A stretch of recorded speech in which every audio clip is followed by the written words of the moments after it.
Selamat pagi. Terima kasih kepada Dr. Andrian Fajar Kusuma Dewi, MSc SPKC Konsultan, yang telah berkenan mengampu modul psikoterapi psikodinamik dengan judul wawancara dinamik dan menyusun kajian psikodinamik dengan saya Arum Filia Utami sebagai presentan. Untuk learning objektif, di sini mampu memahami konsep dan prinsip dasar dari wawancara dinamik, dapat membedakan wawancara dinamik dari wawancara psikiatri yang deskriptif, kemudian dapat menyusun kajian psikodinamik yang bermuara pada dua simpulan penting, yaitu diagnosis deskriptif dan juga diagnosis dinamik, dan menyimpulkan diagnosis dinamik secara koheren dan klinis bermakna. Kemudian wawancara dinamik. Jadi wawancara dinamik itu merupakan proses eksplorasi klinis yang berfokus pada makna subjektif gejala, dinamika kepribadian, serta proses intrasikis dan interpersonal pasien. Untuk karakteristik utamanya, dia berorientasi pada proses, bukan hanya isi, memperhatikan afek, relasi terapeutik, dan juga respon emosional. Dia menggali pola berulang dalam kehidupan pasien dan sensitif terhadap transferensi dan kontratransferensi. Nah, untuk wawancara deskriptif dan juga wawancara dinamik, itu dapat dibedakan dari beberapa aspek. Yang pertama itu dari fokus. Jadi wawancara deskriptif itu lebih fokus kepada gejala dan juga kriteria. Sedangkan wawancara dinamik, dia lebih berfokus pada makna dan proses. Nah, untuk tujuan dari wawancara deskriptif, dia lebih untuk mendapatkan diagnosis nosologis. Sedangkan dalam wawancara dinamik, dia bertujuan untuk memahami kepribadian. Dalam wawancara deskriptif, pendekatannya itu lebih struktural, sedangkan pada wawancara dinamik, ini pendekatannya ke eksploratif reflektif. Teknik dan sikap dalam wawancara dinamik, jadi teknik dan sikapnya itu yang pertama attunement dan empati reflektif, kemudian pertanyaan terbuka dan eksploratif, klarifikasi dan konfrontasi suportif, interpretasi awal, dan pengelolaan keheningan dan juga afek yang intens. Nah, teknik wawancara dinamik, jadi dalam wawancara dinamik, yang ditanyakan tuh bukan daftar pertanyaan yang baku, melainkan area eksplorasi. Tujuannya bukan hanya mengumpulkan informasi, tetapi mengungkap dinamika psikologis di balik cerita pasien. Jadi dia lebih berfokus terhadap pengalaman emosional pasien terhadap gejala, kapan dan dalam konteks apa gejala tersebut muncul. Nah, yang pertama itu makna subjektif gejala. Jadi, apa sih arti gejala itu bagi pasien? Jadi, ada beberapa contoh pertanyaan yang dapat kita tanyakan kepada pasien untuk mendapatkan arti gejala tersebut. Seperti, menurut Anda, apa sih arti keluhan ini bagi diri Anda? Kapan pertama kali Anda merasa ini mulai mengganggu? Dan kemudian, apa yang biasanya terjadi dalam hidup Anda saat keluhan ini memburuk? Kemudian yang kedua, afek dominan dan regulasi afek. Jadi di sini fokusnya itu afek sadar dan tersirat dan toleransi terhadap afek intens. Nah, sebenarnya emosi apa sih yang paling sering muncul dan bagaimana cara pasien mengelola emosi tersebut? Untuk mendapatkan itu, contoh pertanyaannya dapat kita gali dengan kata-kata perasaan apa yang paling sering muncul akhir-akhir ini? Apa yang biasanya Anda lakukan saat perasaan itu datang? Apakah ada perasaan tertentu yang sulit Anda toleransi? Nah, untuk yang ketiga itu pola relasi interpersonal. Bagaimana pasien berhubungan dengan orang lain. Di sini fokusnya lebih ke pola relasi berulang dan konflik khas dalam hubungan. Contoh pertanyaannya itu bagaimana sih hubungan Anda dengan orang-orang terdekat Anda? Apakah ada pola konflik yang sering berulang dalam hubungan? Apakah Anda lebih sering merasa mendekat atau malah justru merasa menjaga jarak? Nah, kemudian yang keempat itu relasi awal dan riwayat perkembangan. Dari mana sih pola ini berasal? Di sini fokus kepada melihat figur pengasuhan awalnya, bagaimana pengalaman kehilangan, penolakan, atau trauma. Nah, contoh pertanyaannya, bagaimana hubungan Anda dengan orang tua Anda pada saat kecil? Siapa orang yang paling berpengaruh dalam hidup Anda? Dan apakah pengalaman masa kecil yang sampai sekarang masih membekas? Nah, kemudian yang kelima itu konflik intrasikis. Kebutuhan apa yang saling bertentangan? Bagaimana dorongan versus larangan, ketergantungan versus otonomi, dan agresi versus rasa bersalah.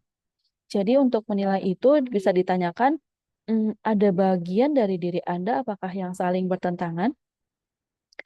Apa yang Anda inginkan tetapi sulit Anda inginkan? Kemudian bagaimana sih perasaan Anda ketika marah pada orang yang penting bagi Anda?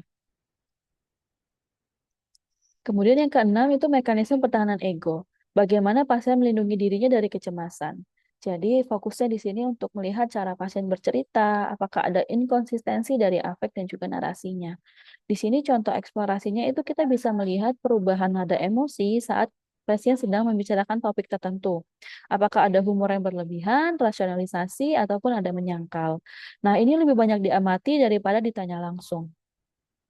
Untuk ketujuh itu transferensi relasi dengan pewawancara. Bagaimana pasien itu eh, bagaimana hubungan pasien terhadap dokternya. Jadi pertanyaannya seperti bagaimana sih perasaan Anda berbicara dengan saya sekarang?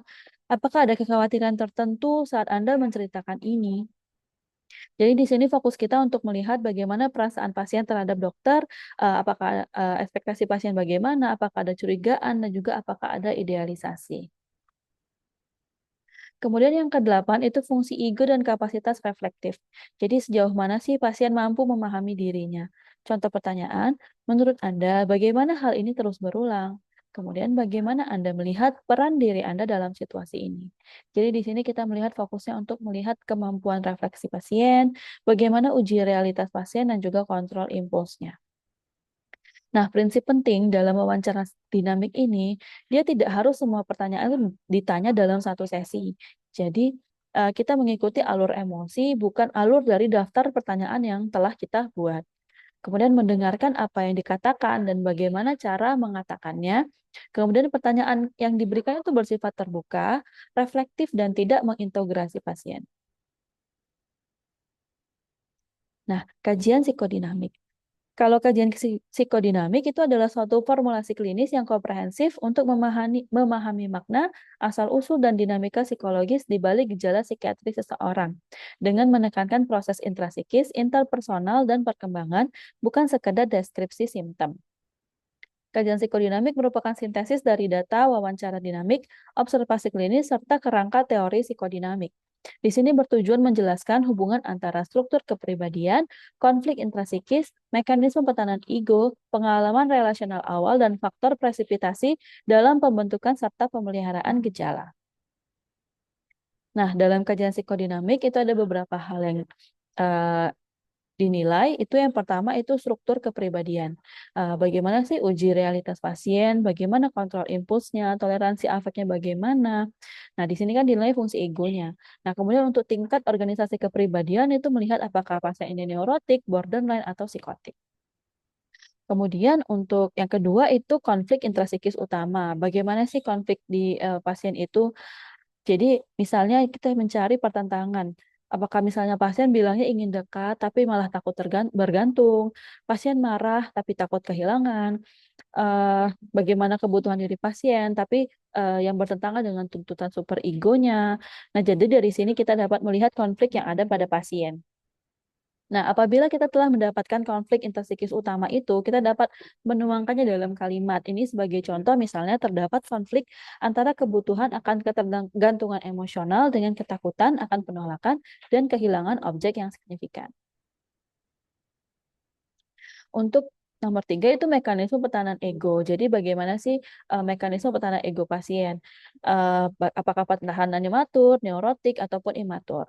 Nah, kemudian kalau kita telah mendapatkan pertahanan ego yang digunakan oleh pasien, itu kita pilih 1 sampai 3 saja yang dominan, itu jangan semuanya. Misalnya pasiennya represi, ada proyeksi, ada splitting. Nah, yang dominan itu yang kita jelaskan. Nah, untuk menuliskannya bisa kita buatkan dengan contoh pasien terutama menggunakan mekanisme pertahanan represi dan rasionalisasi untuk mengelola afek yang tidak tertoleransi. Kemudian nomor 4 itu pola relasi objek. Jadi bagaimana pola relasi pada masa awal yang berulang, representasi diri dan orang lain, serta tema relasional dominan. Jadi cari pola berulang dalam relasi. Apakah pasien pernah merasa ditinggalkan, merasa tidak dipahami, atau menjadi pihak yang selalu mengalah. Nah, apabila kita telah mendapatkan bagaimana sih pola relasi objek ini, kita dapat menuliskannya dalam kalimat seperti contoh misalnya, dalam relasi interpersonal, pasien menunjukkan pola berulang, merasa tidak cukup diperhatikan dan cenderung menginternalisasi kekecewaan tanpa mengekspresikan kemarahan. Yang kelima itu faktor perkembangan. Jadi dilihat riwayat relasi awalnya, bagaimana perkembangannya, apakah ada yang terhambat, kemudian apakah ada pengalaman traumatik atau kehilangan yang bermakna. Pilih yang relevan saja, bukan kronologi lengkapnya. Kemudian dapat kita tuliskan, misalnya sebagai contoh itu, pola ini dapat ditelusuri pada pengalaman relasi awal dengan figur pengasuhan yang tidak konsisten secara emosional. Nah, untuk kajian psikodinamik itu menurut Cabanis itu ada 3. Yang pertama describe, review, kemudian link. Jadi pada describe ini kita menjelaskan, kita mendeskripsikan apa problem pasien dan juga bagaimana pasien ini sebagai person gitu. Untuk problem itu kita lihat keluhan utama, kemudian masalah apa sih yang membuat pasien datang, kemudian pola yang tampak pada saat ini. Kemudian untuk person kita menilai, siapa orang ini, bagaimana gaya kepribadiannya, cara berelasi, dan cara mengelola emosinya. Kemudian dilanjutkan dengan review, jadi untuk melihat ke belakang lagi, bagaimana sih perkembangan, developmental history-nya, bagaimana relasi awalnya, pengasuhan, kehilangan, apakah ada trauma. Nah kemudian, riwayat dari trauma, kemudian apakah ada, trauma mental, kemudian apakah ada kesulitan emosional, itu dinilai, untuk melihat episode yang sebelumnya, bagaimana pola relasionalnya juga dan kesulitan emosional berulangnya. Kemudian, dilakukan link itu menghubungkan. Nah, ini bagian yang paling penting. Jadi bagaimana sih masa lalu berhubungan dengan masalah yang dialami pasien sekarang. Nah, dari sini baru dapat dibuat hipotesis konflik, kemudian dapat disimpulkan maknanya dan melihat polanya. Nah, ada 5 domain dari fungsi.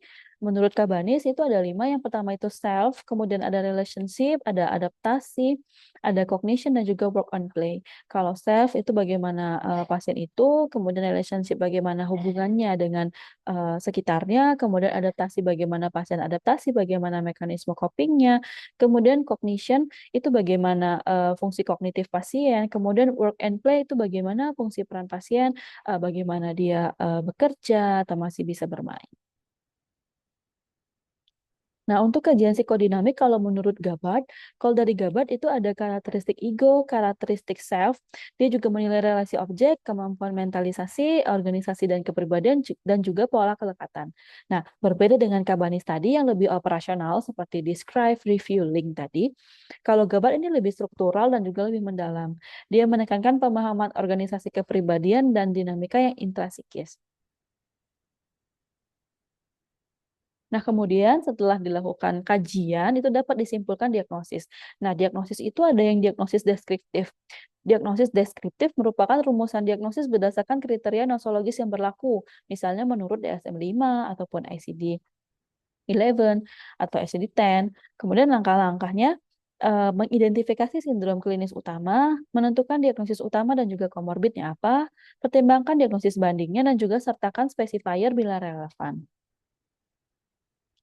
Nah, kalau untuk diagnosis dinamik, itu diagnosis dinamik adalah formulasi psikodinamik yang menjelaskan mengapa dan bagaimana gangguan tersebut muncul dan dipertahankan oleh pasien. Untuk unsur diagnosis dinamik, itu ada kerentanan kepribadian, konflik intrasikis dominan, mekanisme pertahanan utama, faktor presipitasi, dan makna simbolik gejala. Hal-hal ini harus dituliskan dalam diagnosis dinamik.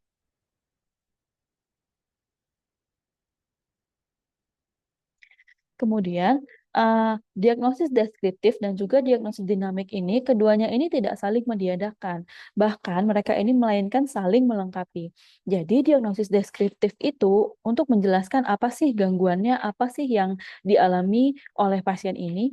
Nah, tapi kalau untuk diagnosis dinamik, dia untuk menjelaskan mengapa gangguan tersebut dapat terjadi pada pasien. Nah, integrasi ini menjadi dasar perencanaan terapi psikodinamik, psikofarmakologi, dan pendekatan biopsikososial yang holistik.